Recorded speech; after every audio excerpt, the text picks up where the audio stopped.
For the past 28 years, this man has been chasing a goal no one has ever achieved, walking around the entire world under one unbreakable rule: not a single means of transport, no matter the circumstance. In 1998, Carl Bushby set off from the southern tip of Chile, and 2 years down the line, he had already conquered South America, only to come face to face with his first true nightmare, the Darien Gap. This lawless stretch of jungle, infamous for its unforgiving terrain, drug traffickers, and violent clashes between armed groups and the military. Traveling with a small team, Carl spent 50 nerve-wracking days weaving through danger before making it out alive. At one point, Panamanian soldiers detained him for 18 days before eventually allowing his journey to continue.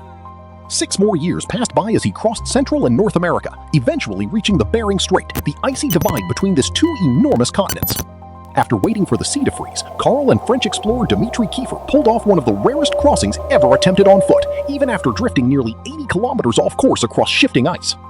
But the toughest test was ahead. Russian authorities arrested him, and their strict visa regulations forced him to leave the country every 90 days before returning to the exact point where he'd stopped.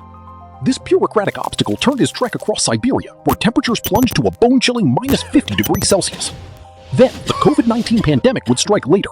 With borders sealed, Carl found himself stranded in Kazakhstan for 4 years, staring at another seemingly impossible barrier, the Caspian Sea.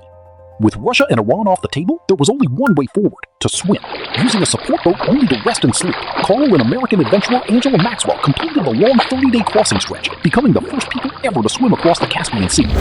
Now, after nearly 3 decades, 25 countries, and more than 47,000 kilometers on foot, Carl is making his way across Europe, and if all goes according to plan, he'll finally complete one of the greatest journeys ever undertaken by humankind in 2026.